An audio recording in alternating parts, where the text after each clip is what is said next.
Écoutez, c'est le son Radio Mont-Blanc, plus proche de vous. Mercredi, c'est le jour de l'aventure dans le 16-19 et je reçois Charles Edrich. Bonsoir Charles. Bonsoir. Alors, tu nous as parlé un petit peu la semaine dernière de ta prochaine aventure. Ça va se dérouler dans le désert Simpson, rien à voir avec le dessin animé. C'est en Australie, tu pars au mois de juillet. Alors, comment as-tu trouvé déjà cette aventure? Est-ce que quelqu'un a déjà fait quelque chose là-bas? Vas-tu battre quelqu'un? Raconte un petit peu. Alors comme souvent c'est des rencontres, Voilà. Je connais bien un aventurier belge, un explorateur, Pourquoi pas? Louis-Philippe Lonck, un spécialiste des déserts, qui a déjà traversé ce désert en autonomie. D'accord.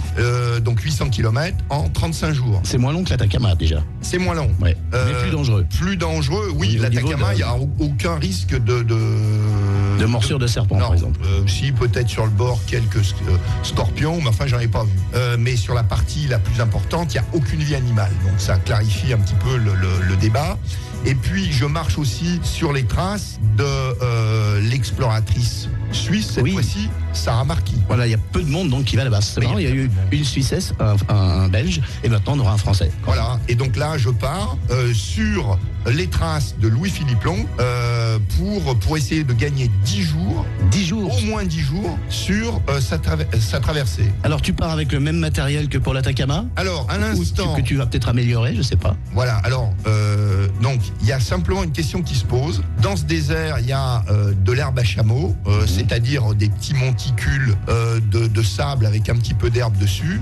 Et il est, je sais pas si la hauteur de mon chariot de l'Atacama, On va passer là-dessus. voilà, il faut peut-être que j'ajoute, mais ça paraît simple, mais c'est pas si simple, que j'augmente la garde au sol. Soit changer les roues, soit rehausser un peu l'embarcation, si on peut appeler ça comme ça. Voilà, donc actuellement, donc je regarde tout ce que je peux trouver comme photo, comme image de ce désert pour voir si j'arrive à passer avec modification ou sans modification. Alors le plus gros problème, bon, c'est la chaleur. Quelles sont les amplitudes au niveau des températures dans le désert par rapport à l'Atacama? Alors, a priori, la nuit, c'est à peu près la même chose. Je Ouais. pars pendant Au mois de l'hiver juillet, austral, hein. Ouais, donc c'est hiver austral. hiver. À ce moment-là, donc pendant la nuit, quelques degrés au-dessus de zéro, donc c'est l'idéal Ouais. pour progresser la nuit. Et puis le jour, alors le jour, j'ai jamais pris dans le désert pour l'instant de thermomètre. Ah, il va falloir y penser. Là, Donc, cette fois. comme c'est une question qu'on me pose souvent, Ouais. donc là, je prends un thermomètre et je pourrais répondre à une question précise. Quelles sont les températures les plus chaudes pendant la journée? Parce que ce qui se passe en fait, c'est que pour l'instant, même dans les déserts les plus chauds du monde, à partir du moment où on se met à l'ombre et qu'on attend, On a du froid. il n'y a pas de gros soucis. Oui, mais il faut trouver l'ombre.